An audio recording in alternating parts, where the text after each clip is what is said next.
Shalom Sobat Golden Gate Channel yang dikasih Tuhan. Puji nama Tuhan, saya bersyukur dan bersuka cita kembali bisa menyapa sahabat terkasih dalam kasih dan anugerah Tuhan. Ya sobat kasih Tuhan, saya selalu berdoa agar sahabat senantiasa dalam keadaan baik dan sehat dan senantiasa diberkati oleh Tuhan kita Yesus Kristus. Sobat kasih Tuhan, jangan lupa untuk terus dukung Golden Gate Channel dengan cara subscribe, like, komen, dan share setiap video yang ditayangkan, sehingga channel ini boleh semakin berkembang dan banyak orang yang boleh diberkati melalui setiap tayangan video kami. Ya sobat kasih Tuhan, hari ini kita akan membahas mengenai yaitu mengaktifkan karunia Roh Kudus. Ya, apa itu karunia Roh Kudus? Ya, karunia Roh Kudus adalah kemampuan ilahi tentunya ya, yang diberikan oleh Roh Kudus bagi kita untuk melakukan setiap perkara-perkara yang ajaib. Ya, perkara-perkara yang di luar daripada kemampuan manusia. Nah, sobat kasih Tuhan, selanjutnya kita akan melihat pembahasan yang disampaikan oleh hambanya penulis Dotoni mengenai cara mengaktifkan karunia Roh Kudus. Mari kita akan simak bersama-sama. Tuhan memberkati kita sekalian. Haleluya. Amin. Pernah ada seorang asisten saya yang selalu mendampingi saya, seorang polisi, ngomong sama saya, "Pak Daud, saya kalau doain orang kenapa banyak yang mati?" gitu. Dia ngomong sama saya itu udah doain orang 11 yang mati. Hebat enggak Pak Daud? Wah, itu bukan hebat lagi, keterusan. Dia tanya sama saya, "Pak Daud, pernah enggak Pak Daud doain orang mati juga?" Pernah. Dan saya doain orang waktu itu kelas 1 sekolah Alkitab, 50% mati, 50% sembuh. Separuh-separuh, udah. Daripada enggak sama sekali.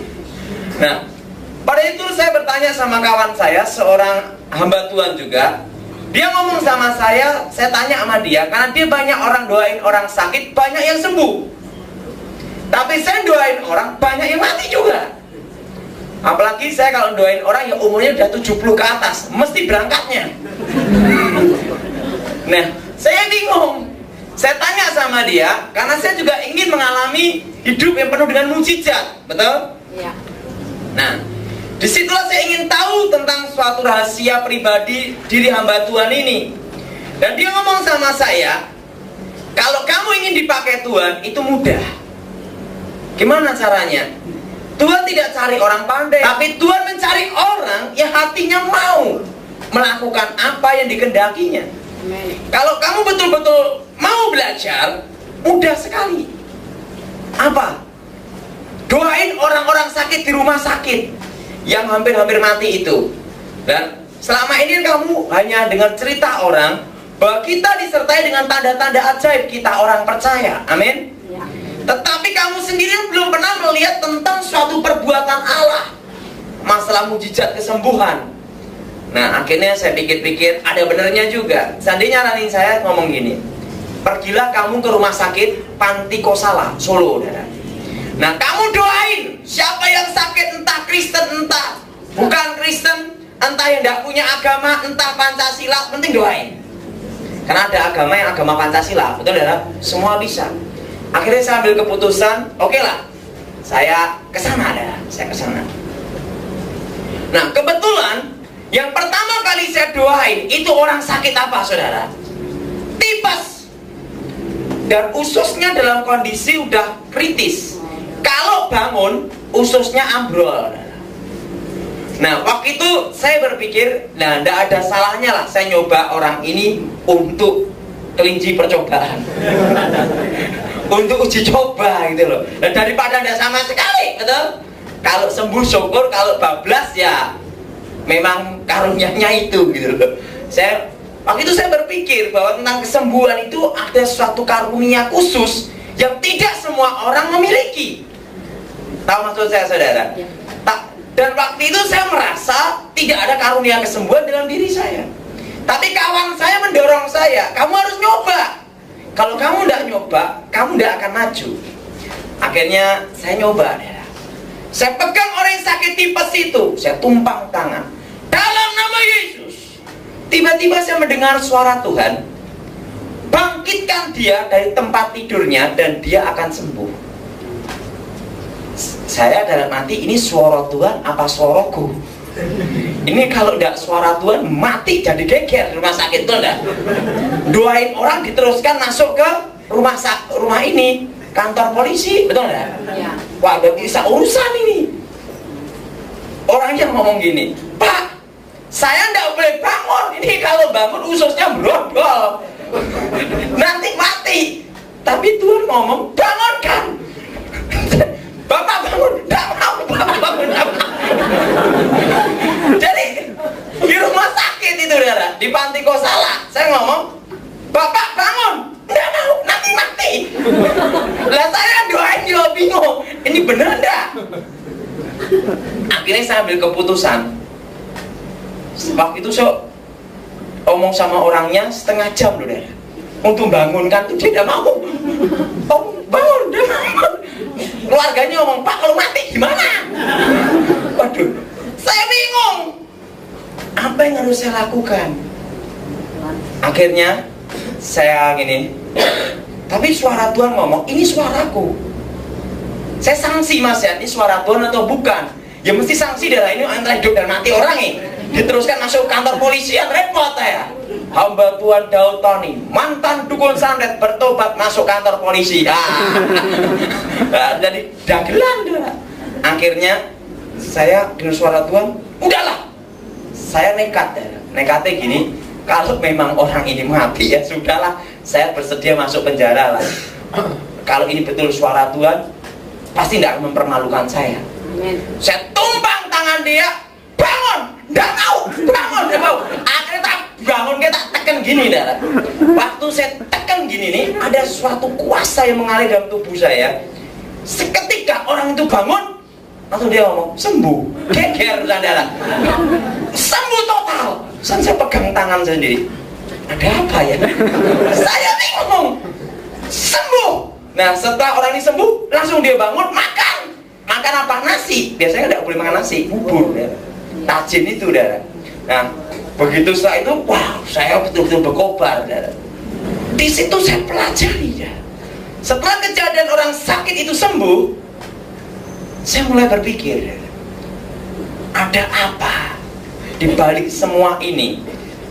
Saya dapat karunia bahasa roh. Saya banyak berdoa, tapi saya jarang doain orang sakit waktu itu. Dan saya disuruh teman saya ke panti Kosala untuk doain orang sakit. Dan terjadi mujizat seketika. Tiba-tiba teman saya ngomong gini, sebenarnya karunia Tuhan itu, kuasa Roh Kudus itu ada dalam diri kamu, di dalam diri setiap orang percaya. Tetapi yang jadi pertanyaan, bagaimana cara mengaktifkannya supaya kuasa itu bekerja. Amin. Nah, teman saya ngomong, kalau kamu ingin sesuatu yang dahsyat dalam hidupmu, mulai detik ini kamu banyak doain orang-orang sakit. Akhirnya saya terapkan, dan disitulah saya baru tahu tentang bagaimana mengaktifkan kuasa Roh. Ya, sebagai Tuhan, kita boleh diberkati melalui penjelasan yang disampaikan oleh hambanya Evangelis Dotoni mengenai cara mengaktifkan kuasa Roh Kudus atau karunia Roh Kudus. Sahabat kasih Tuhan, di dalam 1 Korintus pasal 14 ayat 1a demikian firman Tuhan, kejarlah kasih itu dan usahakanlah dirimu memperoleh karunia-karunia roh. Nah, karunia Roh Kudus adalah kemampuan ilahi yang diberikan oleh Roh Kudus menurut kehendaknya kepada orang percaya untuk kepentingan bersama dalam membangun tubuh Kristus. Nah, saudara kasih Tuhan, karunia ini oleh iman dan kasih untuk, yaitu memanifestasikan kasih Allah kepada manusia.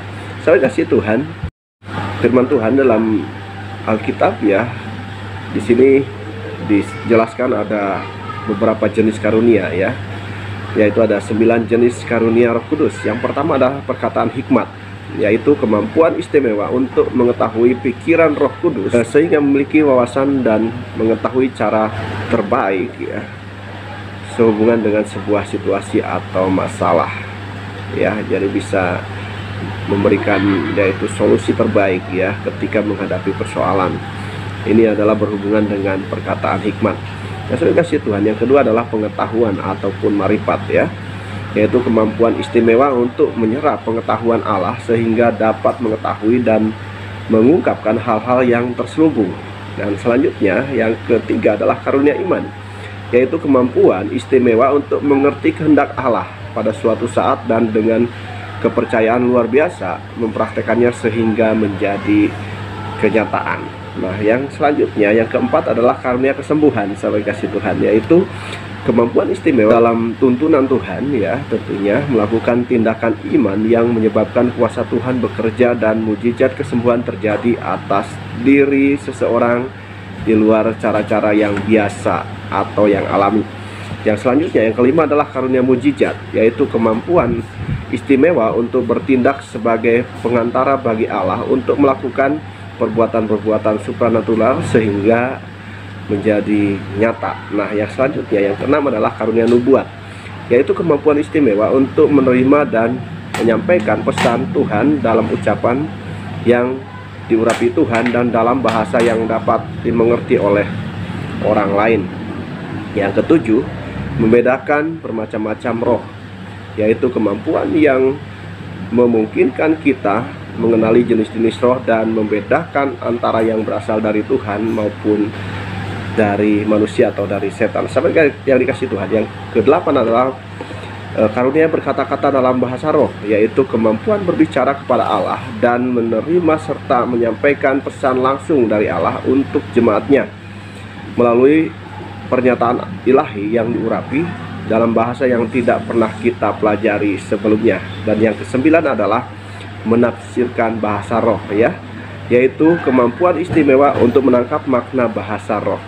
Jadi ini adalah 9 karunia, ya, yang Tuhan berikan kepada setiap orang yang sudah percaya kepada Tuhan. Nah, bagaimana proses memperoleh karunia Roh Kudus? Yang pertama yaitu membangun keintiman dengan Tuhan. Yang kedua, memperdalam pengertian akan firman Tuhan. Yang ketiga, mengimani Dia ada di dalam hidup kita, bekerja di dalam dan melalui hidup kita untuk melayani orang lain. Dan yang keempat, mempersembahkan roh, jiwa, dan tubuh kita sebagai persembahan yang hidup, kudus, dan berkenan kepadanya. Nah, sampai kasih Tuhan, ya, demikian pembahasan mengenai cara mengaktifkan karunia Roh Kudus. Kiranya saudara diberkati melalui setiap pembahasan yang disampaikan. Jikalau sahabat diberkati, ya, tinggalkan komentar di kolom komentar, dan juga masukan atau saran yang bisa membangun channel ini sehingga channel ini boleh semakin berkembang dan banyak orang yang boleh diberkati melalui setiap tayangan video kami. Terima kasih sahabat, Tuhan memberkati kita sekalian. Haleluya.